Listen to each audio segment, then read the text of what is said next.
सोने चांदी के बाजार में फिर से आने वाली है धमाकेदार तेजी, या यह है सिर्फ एक ट्रैप?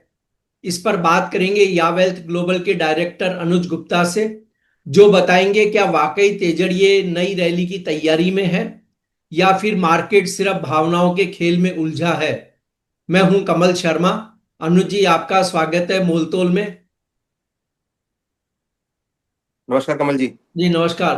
अनुज जी, क्या जो कल एक अच्छी रिकवरी हमने देखी थी मार्केट में, हालांकि आज बाजार सुस्त है थोड़ा, तो ये जो उथल पुथल हो रही है, क्या वो तेजड़ियों की नई एंट्री से पहले का कोई प्लान तैयार हो रहा है या कोई ऐसी तैयारी चल रही है कि फिर तेजड़िए बड़े रूप में एंट्री लेंगे? देखिए, दिवाली से पहले अच्छा खासा ट्रेंड गोल्ड सिल्वर में बना था। दिवाली वाले दिन भी गोल्ड ने हाई बनाया, बट उसके बाद एक बड़ी गिरावट हमने गोल्ड सिल्वर में आती हुई देखी। करीबन हमने देखा पिछले कुछ दिनों में गोल्ड करीबन $300 करेक्ट हुआ, सिल्वर में करीबन $6 की गिरावट आती हुई दिखाई दी। जैसे ही यूएस और चाइना के जो टैरिफ वॉर को लेके कुछ पॉजिटिव न्यूज आई, उसकी वजह से हमने देखा कि कहीं ना कहीं ये भावों में कुछ नरमी देखने को मिली। डॉलर इंडेक्स भी आप देखेंगे 99 के ऊपर ट्रेड कर रहा है, तो डॉलर इंडेक्स में जो तेजी आई है उसका असर यहाँ पे काफी रहा। देन इक्विटी मार्केट में और बॉन्ड यील्ड जो इंक्रीज हुए हैं, उससे कुछ हद तक save and demand gold silver की कम होती हुई दिखाई दी है। इसकी वजह से हमने गिरावट आते हुए देखी। हमें लगता है कि शॉर्ट टर्म में भावों में कंसोलिडेशन देखने को मिल सकता है या थोड़ी बहुत नरमी यहाँ पर आ सकती है। बट हाँ, long term trend definitely positive है, बट शॉर्ट टर्म में मुझे लगता है कि भावों में एक मिला जुला कारोबार रहेगा। ज्यादा तेजी या मंदी में यहाँ पर एक्सपेक्ट नहीं कर रहा हूँ। हमें लगता है कि भाव गोल्ड सिल्वर के कंसोलिडेशन जोन में रहेंगे। कहीं ना कहीं एक रेंज बाउंड मोमेंटम यहाँ पर देखने को मिल सकता है। जी अनुज जी, अगर हम देखें तो देखें, अनिश्चितता तो ट्रंप की ओर से ही बनी हुई है। कभी तो वो चाइना पे टैरिफ लगा देते, कभी कहते हैं बात करेंगे। यही वो भारत के साथ रुख है, यही उनका रूस के साथ रुख है, यही इसराइल का के साथ है कि अब जहां हमास पर हमले वापस होना शुरू हो गए। यानी ये जो माहौल है पूरे बाजार का, असल में उसमें एक ट्रेडर को करना क्या चाहिए अब?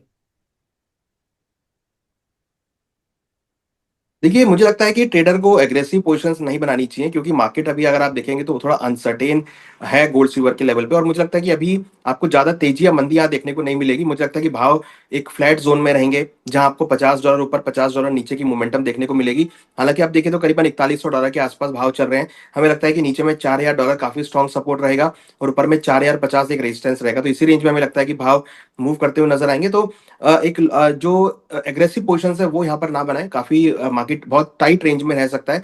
तो देखिए, यहाँ पर इंपॉर्टेंट के यहाँ पर डेटा भी बहुत सारे हैं। अगर आप देखेंगे तो आज इन्फ्लेशन का डेटा है, जो कि एक इंपॉर्टेंट जी। डेटा रहेगा। उसके बाद अगले हफ्ते यूएस के फेडरल इंटरेस्ट रेट का डेटा है, वो भी काफी इंपॉर्टेंट है। तो इन दो डेटा के बाद ही नया मोमेंटम आपको देखने को मिलेगा। और लग रहा है कि इस बार शायद इंटरेस्ट रेट वो इंक्रीज ना करें, फ्लैट जोन में रखे इंटरेस्ट रेट को। तो हो सकता है कि फिर आपको अगेन एक सेलिंग प्रेशर आता हुआ दिखाई दे। तो मुझे लगता है कि फिलहाल अभी जो सेंटिमेंट है वो खरीदारी के लिए नहीं है। थोड़ा वेट करें, भावों में आपको लोअर लेवल मिले तो खरीदारी करें। अदरवाइज किसी को ट्रेड करना है तो बिकवाली के साथ ट्रेड वेरी शॉर्ट टर्म के लिए बना सकते हैं।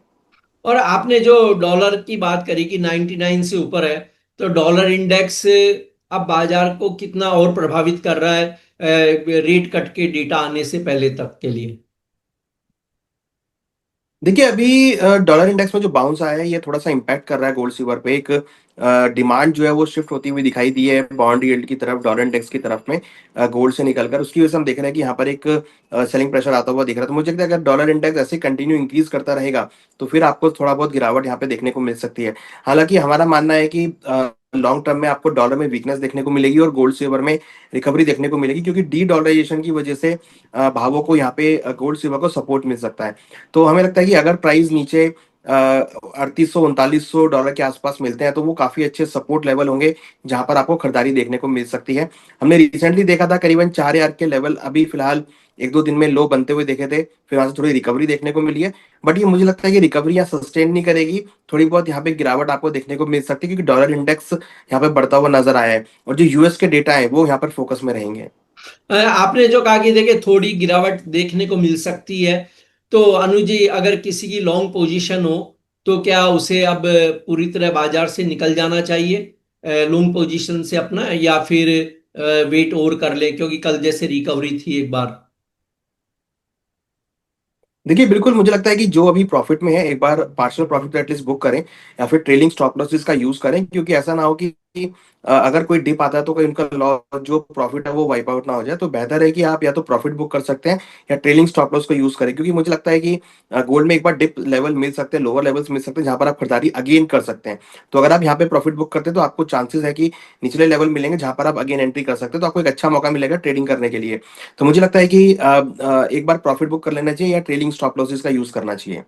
अब अनुज जी देखिए, दो चीज होती है कि एक है इन्वेस्टर जो तो बहुत लंबे समय के लिए गोल्ड सिल्वर हो या कोई भी कमोडिटी हो या इक्विटी हो उसे होल्ड करके चलता है।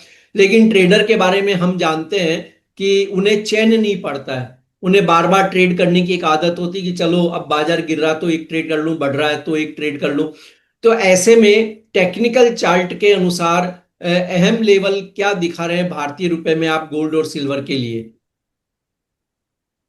देखिए गोल्ड में अगर हम अहम लेवल की बात करें तो करीबन 4,000 डॉलर तो स्ट्रॉन्ग सपोर्ट आई, जो कि करीबन 1,20,000 के आसपास बनता है। वहीं उसके नीचे करीबन 3,800 डॉलर जो कि करीबन 1,16,000 के आसपास बनेगा। मुझे लगता है कि ये दो इंपॉर्टेंट लेवल है जहां पर आपको अगर प्राइस आते हैं उन लेवल्स पे तो कंसोलिडेशन देखने को मिल सकता है। हायर साइड में अगर हम बात करें तो करीबन 4,200 डॉलर जो कि करीबन 1,25,000 और 4,300 डॉलर जो कि करीबन 1,28,000 के आसपास के लेवल रहेंगे। तो इन लेवल्स का ध्यान रखना चाहिए। ज्यादा बड़ी वॉलिडिटी मैं एक्सपेक्ट नहीं कर रहा हूँ, मुझे लगता है कि भावों में कुछ नरमी देखने को मिलेगी। तो अगर प्राइस आपको 3,800 डॉलर 3,900 डॉलर मिलते हैं तो वो एक अच्छा बाइंग अपॉर्चुनिटी रहेगा गोल्ड के लिए। सिमिलरली सिल्वर की अगर बात करें तो सिल्वर में 44 डॉलर और करीबन 1,35,000 के आसपास के लेवल होंगे जहां पर हम खरीदारी के लिए ट्रेड देख सकते हैं। काफी अच्छा सपोर्ट जोन है। हाइयर साइड में अगर हम बात करें तो करीबन 50 से लेकर 52 डॉलर जो कि करीबन 1,60,000 से लेकर 1,65,000 के आसपास के लेवल्स होंगे। जी। और अनुज जी अगर हम देखें अभी जो बीते दिनों दिवाली के बाद से जो गिरावट आई उसमें देखिए सिल्वर गोल्ड की तुलना में बहुत ज्यादा गिरी है। कहा भी जाता है कि उसमें गिरावट या बढ़त ज्यादा होती है, रिस्क ज्यादा रहती है। ऐसे में अब आप सुरक्षित किससे ज्यादा मानते हैं कि गोल्ड में रहें या सिल्वर में अपने पोर्टफोलियो का रेशो बढ़ाएं, क्या करें? देखिए दोनों ही पॉजिटिव वे में है। हमारा मानना है कि लॉन्ग टर्म में दोनों के अंदर ही आपको ट्रेंड पॉजिटिव होता हुआ दिखाई देगा। तो जो भी लोअर लेवल मिलते हैं वहाँ एक्यूमुलेट करना चाहिए। हमारा मानना है कि लंबी अवधि में गोल्ड के भाव आपको 4,500 डॉलर वापस देखने को मिल सकते हैं।